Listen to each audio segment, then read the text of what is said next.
핀잔하는 것 같은 똑같은 이야기가 성경에도 있습니다.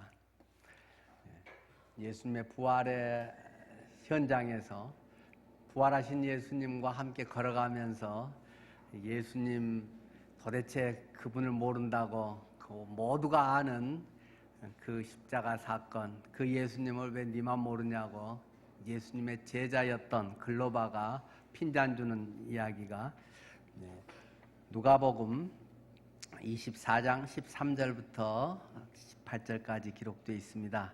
제가 성경을 읽겠습니다. 누가복음 24장 13절.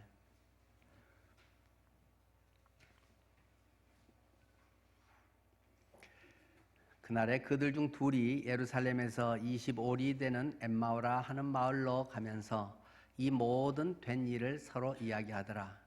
그들이 서로 이야기하며 문의할 때 예수께서 가까이 이르러 그들과 동행하시나 그들의 눈이 가려져서 그인 줄 알아보지 못하거늘 예수께서 이르시되 너희가 길 가면서 서로 주고받고 하는 이야기가 무엇이냐 하시니 두 사람이 슬픈 빛을 띠고 머물러 서더라.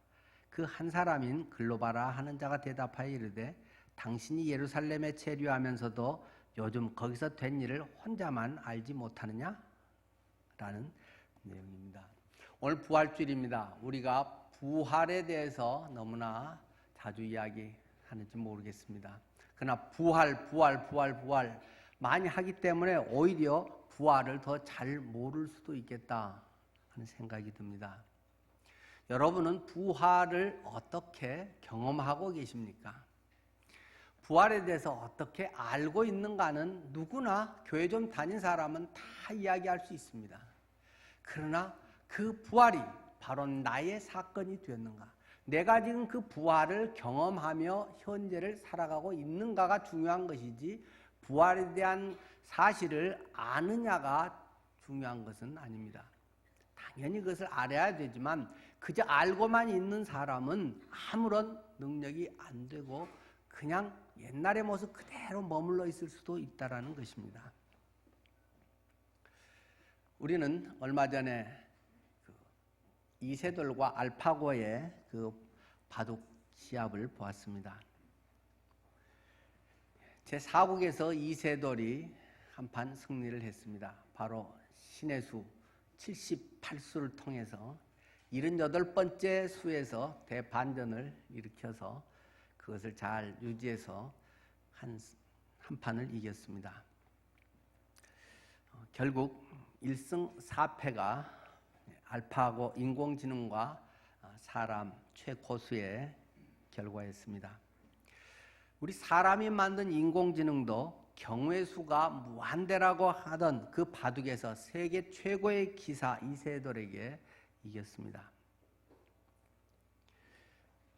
하물며 사람을 만드신 하나님, 천지를 지으신 그 하나님은 어떻겠습니까? 사람이 만든 인공지능도 우리에게 굉장한 충격을 주지 않습니까? 그 전에 많은 것은 프로그램화해서 그 프로그램 명령에 의해서 움직이는 것이 대부분의 이 컴퓨터 전산 IT의 그런 운영 방법이었다면 이제는 그러한 자료들을 집어넣으면 지가 알아서 지가 생각하고 추리하고 직관으로 판단하고 이러한 것들을 지금 만들어내고 있고 지금 일본에서도 그 인공지능으로 쓴 소설이 상을 받은 경우도 있지 않습니까? 자료들 소스를 집어넣고 여러 패턴들 속에 집어넣어서 돌리면 소설도 뭐 금방 얼마든지 뽑아내버리는 지금 그런 시대가 됐습니다. 사람의 이런 능력이 참으로 대단하고 이것은 얼마간 우리에게 엄청난 또 혜택을 주기도 하겠죠. 사람이 할 수 있는 많은 일들을 감당할 수 있는 그러한 인공지능의 많은 문화적 혜택을 보게도 될 것입니다. 그러나 스티븐 호킹 같은 천재 과학자는 이렇게 이야기하지 않습니까? 인공지능은 앞으로 인간의 재앙이 될 것이다. 사람들은 보통 정화작용이 있다고 이야기를 합니다. 그래서 스스로 자정 능력이 있어서 어느 정도 가면 이것을 정화해서 잘 다듬고 좋은 길로 이끌 것이라고 이야기를 합니다. 많은 경우는 아마 그렇게 될 것입니다.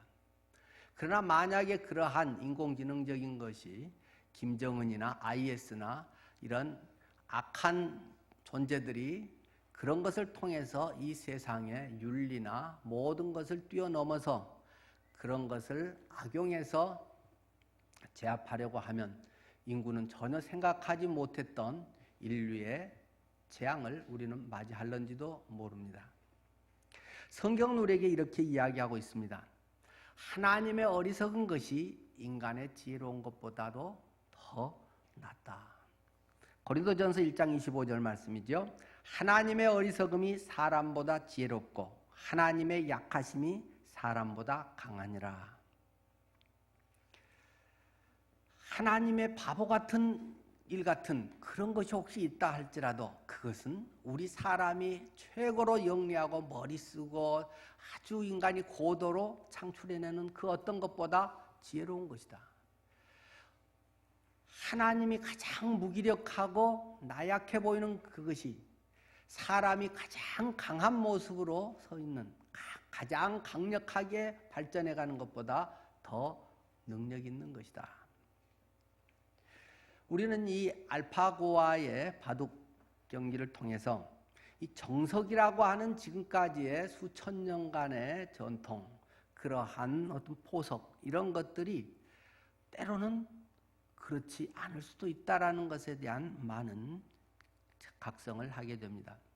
우리 인간의 고정관념이라고 하는 틀, 그것이 어쩌면 이것은 당연하다고 다 이렇게 되는 것이라고 생각한 것이 아닐 수도 있다라는 것입니다. 저는 그것을 눈여겨서 많이 봤고 여러 채널을 통해서 또 인공지능에 관한 여러 프로그램들도 그 기간에 많이 찾아서 보았습니다. 해설에서도 송태곤 구단은 그렇게 해설을 하더라고요. 보통 구단이라고 하면 그 이제 단해마다 어떤 별명이 있잖아요. 바둑의 최고 고수가 구단의 별명은 입신이잖아요. 신의 단계에 들어간 사람이다. 그렇게 말할 수 있겠죠. 이 입신의 경지에 있는 바둑 구단, 이 송태곤 그 구단은 해설을 하면서 이렇게 말을 합니다. 기원에서 저렇게 뒀다면 악수 뒀다고 혼날 만한 것인데 이해가 안 되네요. 이런 말을 여러 번 반복을 하더라고요.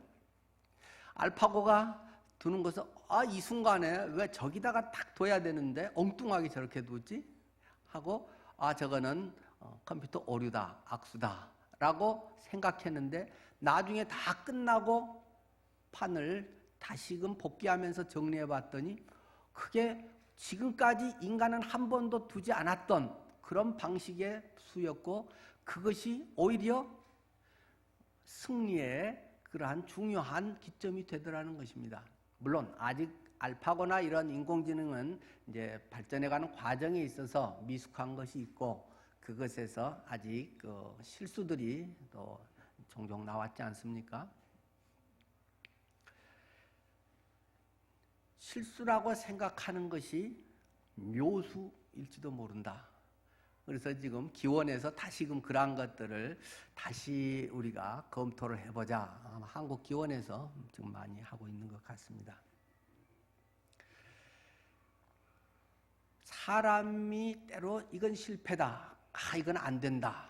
내가 지금까지 살아온 경험을 통해서 내가 지금까지 공부해온 박사 학위의 논문에 근거해서 내가 지금까지 쌓아온 노하우의 어떤 걸 통해서 이거는 아니다라고 한 것이 어떠면 오히려 그것이 더 인생의 전환점이 되고 발돋움하는 중요한 계기가 될런지도 모릅니다.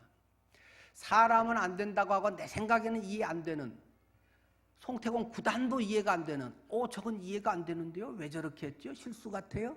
라고 하는 것이 묘수가 될 수 있듯이 하나님은 우리의 삶에서 내 인생에 왜 하나님은 이렇게 고난을 주시나? 내 인생은 왜 이렇게 안 풀리나? 하나님이 정말 계신가? 내 기도를 들으시는가?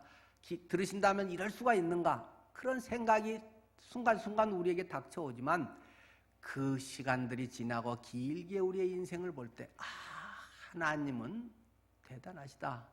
깊도다 그 오묘하며 하는 로마서의 고백을 하게 될지 모르겠습니다.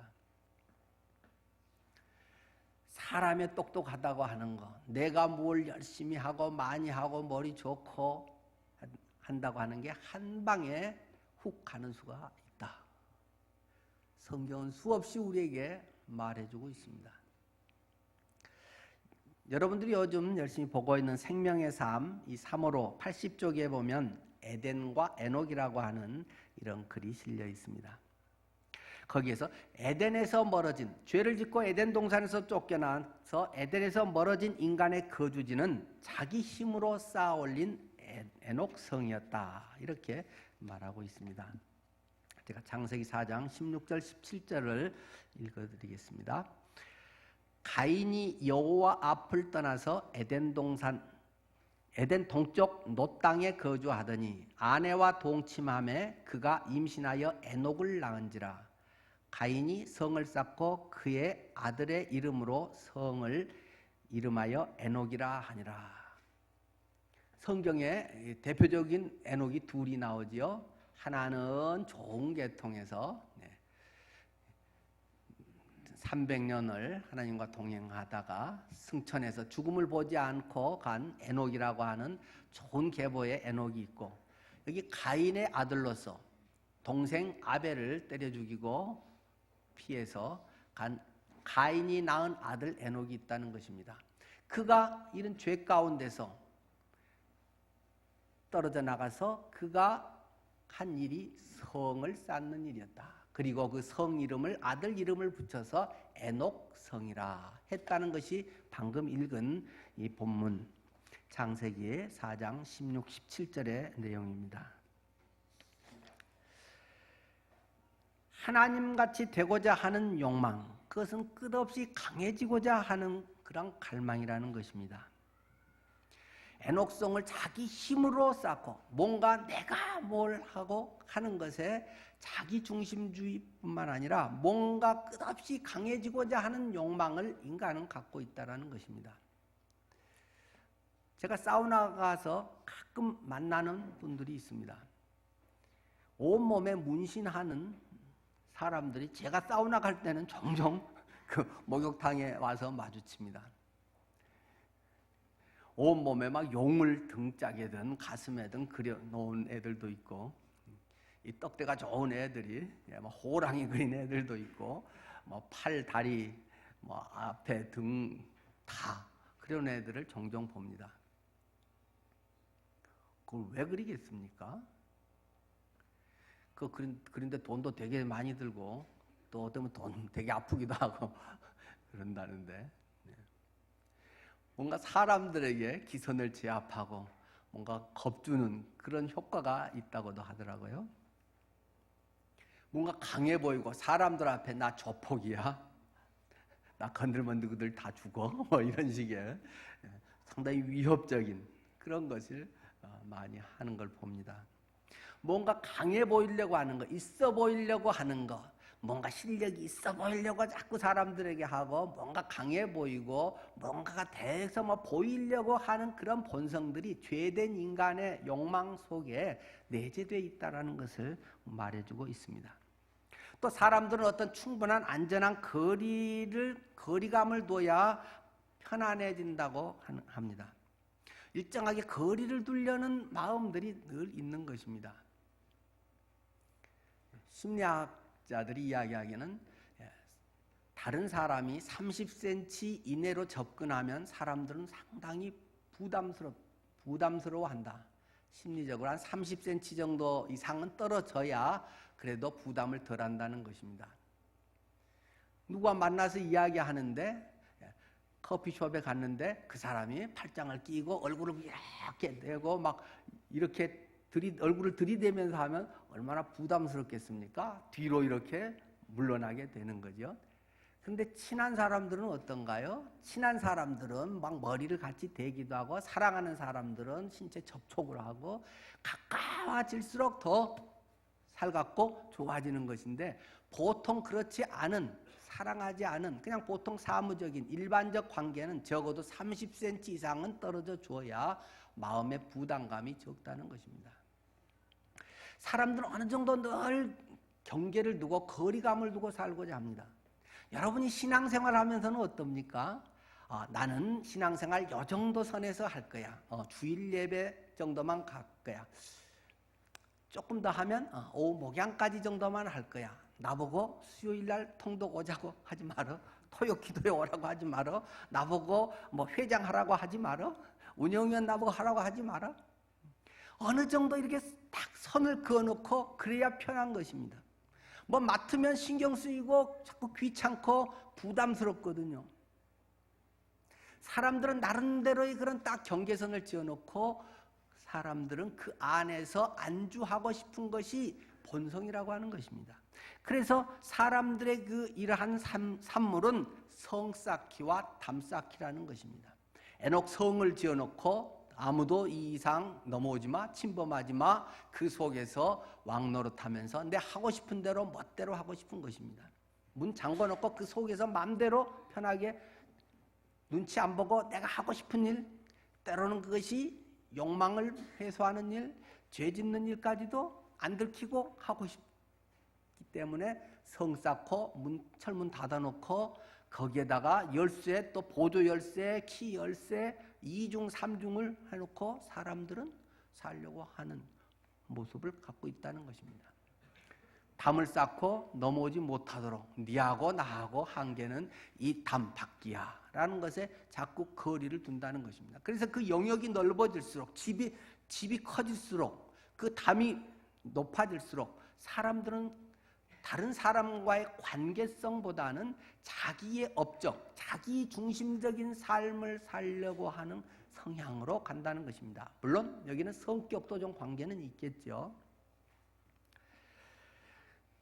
그래서 이번에 에덴과 에녹이라는 책에서는 그 글에서는 이렇게 설명을 해주죠. 인간이란 끝없이 에덴과 에녹 사이를 방황하는 존재다. 에덴 동산에 그 벌거벗어 써도 부끄럽지 않은 아무 흠이 되지 않은 그 에덴 동산에 빛나는 광채와 같은 삶. 거기서 벗어난 인간은 에녹 성을 짓고 자꾸 살고 싶은데 그러다 보면 외롭기도 하고 이게 인생인가? 뭔가 먹고 사는 건 해결되는데 뭔가 이건 아닌 것 같아 하는 갈망에서 조금 문을 열고 조금 담을 낮추고 조금 사람들을 끌어모으고 하지만 또 그러니까 귀찮아 하다가 에덴으로 좀 갔다가 다시 에녹성에 들어갔다가 이 사이를 계속 왔다 갔다 하는 것이 우리 대부분의 인생의 모습이라는 것입니다. 그래서 회개라고 하는 것은 무엇인가? 에녹성을 향한 발걸음을 에덴으로 돌이키는 것이다. 자기의 성으로, 자기중심적으로, 자기의 판단과 자기의 지성과 자기의 자기의 똑똑함, 어떤 이런 것 속에 젊었을 때는 남의 도움이 별로 필요 없고 혼자서 충분히 할 만하지 않습니까? 뭐 대체로 그 정도는 되지 않습니까, 우리가? 그렇기 때문에 그렇게 하다가 어느 순간에 그것만 아닌 것 같아. 조금 철이 들면 또 그렇게 했다가 또 그러다 보면 불편하면 또 튕겨져 나갔다가 계속 에덴 쪽으로 좀 어느 듯 하다가 가고 교회 와서도 조금 이렇게 해서 친하고 막 형제자매 하는 거 하다가 조금 서운한 일 생기고 하면 도로 튕겨져서 또 나가고 계속 죄성이라고 하는 것 속에 우리는 그것을 계속 반복하고 산다는 것입니다. 그러나 에녹성에서 나와서 에덴 동산으로 돌이켜서 가는 것이다. 여러분은 어떤 회개를 하셨습니까? 꼭 죄 지었냐 아니었냐 문제보다도 여러분의 마음의 바탕, 여러분의 삶의 모습, 태도는 무엇을 속으로 진짜로 원하고 있습니까? 웃고 이렇게 하지만 너무 가까워지긴 싫어 하는 모습을 대부분은 갖고 있다. 자기만의 에녹성을 갖고자 하고 그것을 더 높이 쌓고자 하는 것이 사람들의 욕망이고, 그러나 회개라고 하는 것은 거기에서 자유로워지는 것이다. 자기만의 성을 허물고 더 높이 담을 쌓고 그 속에 그 큰 거인이 그 속에 있지만 겨울은 계속되고 그곳에 봄이 와도 꽃은 피지 않고 마음에는 계속 우울함이 있고 그 마음속에 뭔가에 여유가 없고 자존심이 계속 그의 인생을 붙들고 있고 다른 사람에게 퍼주고 손해보는 것이 마치 자기의 인생이 허물어지는 것처럼 생각하는 그것이 죄된 인간의 적나라한 모습이라는 것입니다. 거기에서 참으로 여러분은 자유로워지셨습니까? 그런 문제에서 해방되셨나요?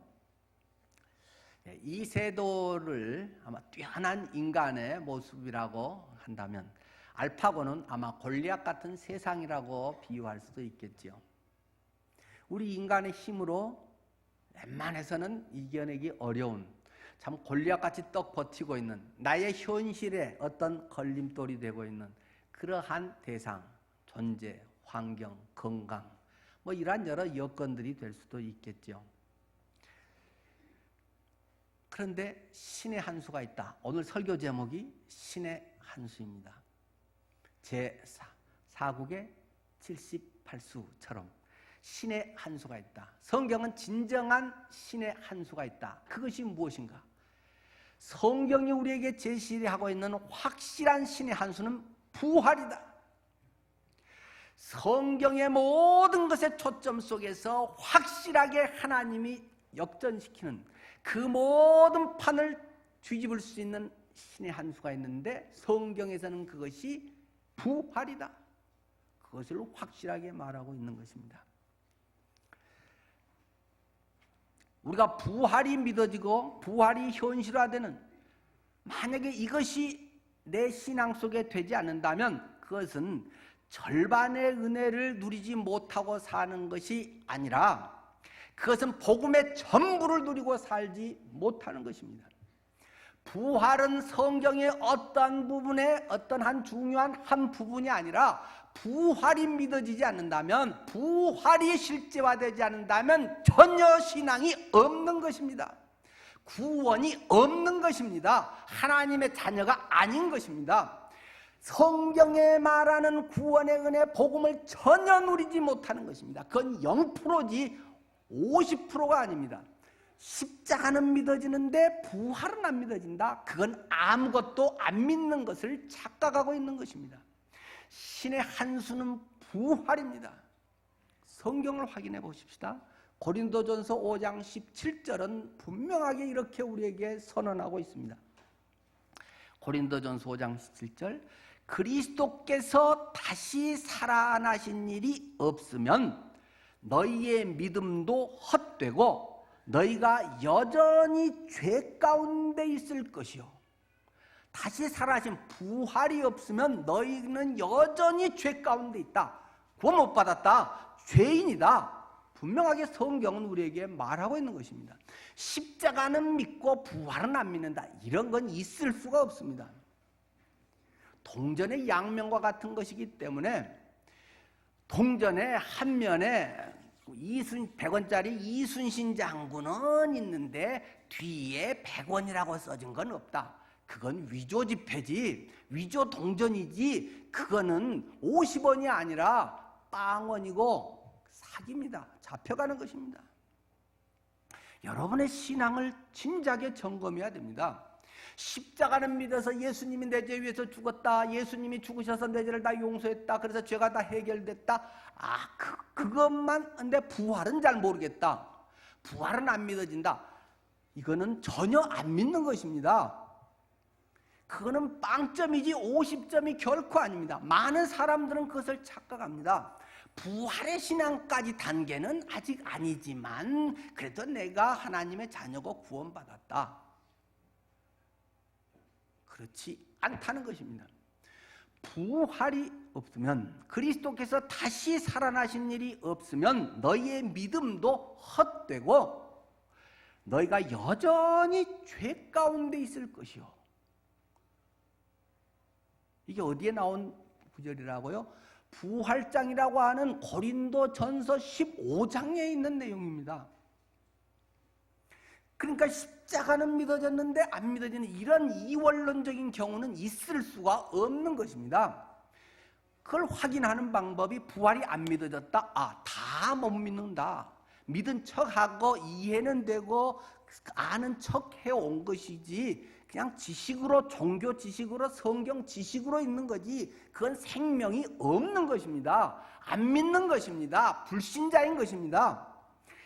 물론 정도 차이는 있겠죠. 부활이 확실하게 경험되고 부활이 내 속에서 분명한 삶의 능력이 되고 이제 이런 경우도 있고, 믿기는 믿는데 양육이 안 된다든지 여러 사정에 의해서 이것이 제대로 부활 신앙으로 서지 못하기 때문에 좀 미적지근하게 그런 수는 있지만, 부활이 안 믿어지는데, 부활이 없는데 구원받았다, 죄 용서됐다, 거짓말입니다. 그것은 너희가 여전히 죄 가운데 있을 것이요. 구원의 문제라고 하는 것은 죄의 문제 해결 아닙니까? 죄에서 건져지는 것 아닙니까? 죄에서 자유로워져서 하나님 자녀로서의 의롭다고 인정되는 것, 또 의인의 삶을 살아가게 되는 것 아닙니까? 그런데 부활이 없는데, 부활이 되지 않고 죽어서 계속 시체 땅에 묻혀만 있는데 3일 후에 부활하심으로 새 생명을 얻음, 새로 살아야 거듭남이 있는 것이지 다시 태어났다는 말 아닙니까? 죽어만 있고 다시 부활에 태어남이 없는데 무슨 새 생명이 있고 그것이 무슨 영생이 있겠습니까? 우리는 이 부활주일에 이것에 대한 성경에 대한 명확한 정리, 그리고 확신, 그리고 성령 안에서 이것이 내 것으로 경험되어야 되는 것입니다. 물론 경험은 정도가 다 틀리고 감정을 말하는 것만은 아닙니다. 물론 감정도 대부분은 있지요. 그러나 이제 감정이 기준은 아니고 성경의 사실, 부활의 사실, 성경이 선포하고 있는 하나님의 말씀, 진리가 선포하고 있는 부활의 사실을 내가 정말로 전인적으로, 전인격적으로, 머리로만 말고 이성적으로만 말고 전인격적으로 믿어졌느냐, 성령의 인치심 가운데 믿어졌느냐를 지금 말하고 있는 것입니다. 그렇지 않으면 아직 나는 구원도 믿음도 아직은 없다라고 생각하고 다시 정직하게 여러분 신앙을 점검해 봐야 한다는 것입니다. 나는 믿거니, 나는 집사거니, 나는 뭐 이렇게 오래 했거니, 내가 잘 알거니 하다가 허당이면 얼마나 황당하겠습니까? 그것을 확인할 수 있는 방법이 있긴 있습니다. 물론 죽으면 천국 가면야 확실히 되지만 그때는 너무 늦으니까 지금 여러분의 모습을 보십시오. 지금 내가 뭔가 자꾸 먹고 싶어집니까? 영의 양식이 먹고 싶어집니까? 에덴이 자꾸 그리워집니까? 영혼에 대한 관심이 있습니까? 죄 사함의 기쁨이 있습니까? 여러분의 삶에 하나님의 말씀으로 하나님을 향해 나아가는 그런 것이 자꾸 당깁니까? 물론 건강도에 따라서 정도 차이는 있지만 공통적으로 이런 게 없다. 내 구원은 가짜일 가능성이 많다 하는 것을 빨리 정직하게 인정을 하고 다시 출발점에서부터 점검해 봐야 되는 것입니다. 제가 구원 받았습니다 해준다고 해서 뭐 천국 가서 인정이 되겠습니까? 그것은 하나님 안에서 본인이 아는 것입니다. 성령 안에서 그것은 확증되는 것입니다. 스스로 아는 것입니다. 누가 가르쳐줘서가 아니고 죽어봐야 아는 것이 아니라 지금 여러분의 삶의 태도를 보면, 여러분이 추구하고 있는 것을 보면 아는 것입니다. 적어도 자신은 정직하게 말입니다. 물론 환경이 어때서 마음은 있어도 섬길 수 없고 많이 기도할 수 없고 또는 성경을 많이 읽지 못할 수도 있고 환경의 여러 가지에 의해서 많이는 못할 수도 있지만 계속 별로 그런 데 관심도 없다, 하고 싶지도 않다, 그런 것이 영혼들 나는 사람은 부담스럽다, 다른 사람들에게 구원에 대해서 별로 말하고 싶지도 않다. 내 안에 생명이 없기 때문인가? 정직해야 됩니다.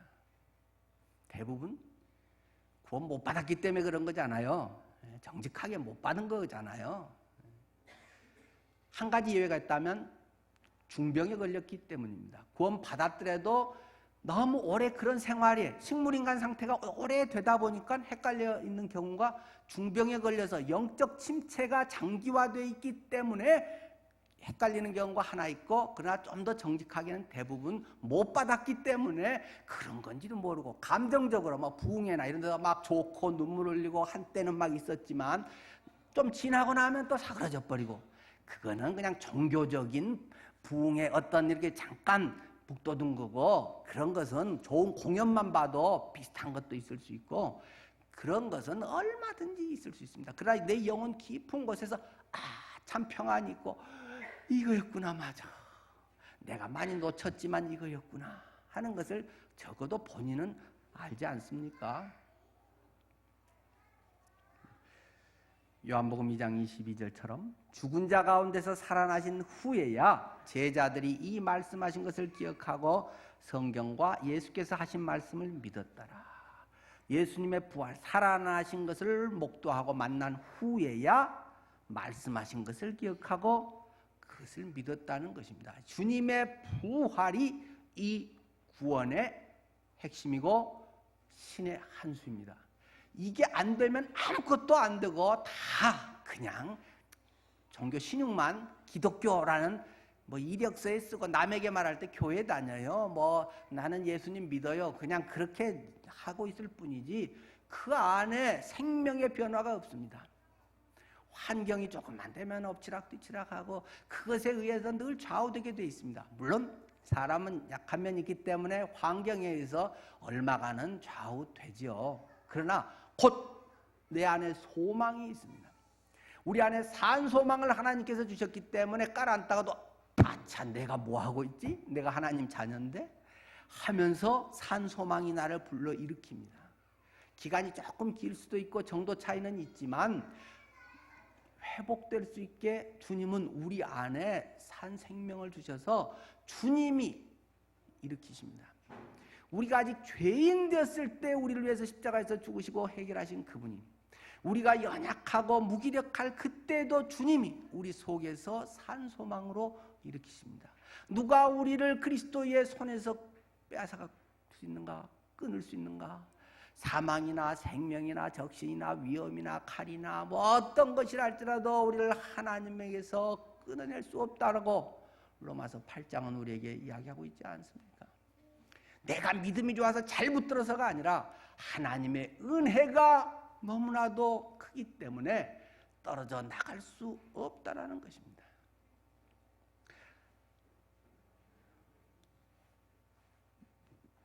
15장 역시 부활장에서 고린도전서 15장 55절은 사망아 너의 승리가 어디 있느냐, 사망에 이기는 그것 네가 이긴다고. 57절 우리 주 예수 그리스도로 말미암아 우리에게 승리를 주시는 하나님께 감사하노니, 예수 그리스도로 말미암아 우리에게 승리 있다. 네가 뭘 얼마나 더 하고 뭐 하고 그런 것보다 핵심은 여기에 있는 것이야. 주 예수 그리스도, 부활하신 그리스도, 그분이 영생이기 때문에, 그분이 생명이기 때문에 우리의 이름이 생명책, 영생책에 기록되어 있는 것이고, 그분이 나와 딱 연합해서 결코 떨어지지 않기 때문에 내가 세상 끝날까지 너와 함께 할 거야, 나는 내 아들이야, 결코 너를 버리지 않을 거야. 주님의 은혜, 약속, 언약 때문에 우리가 이것을 유지하고 믿음으로 홀락 하나님께 자기의 인생을 맡긴 인생, 그 사람은 그것을 풍족히 누리는 것이고, 아니면 옛날 살던 방식으로 안 믿을 때나 믿을 때나 그냥 걱정할 것 여전히 걱정하고 살고, 여전히 옛날 방식대로 살고, 여전히 자기 중심 잡고 살고, 자기의 기준, 자기의 자존심, 자기의 막벌, 자기의 외모, 그것이라도 붙들고 있어야지. 그러면 뭐 허당인데 어떻겠어요?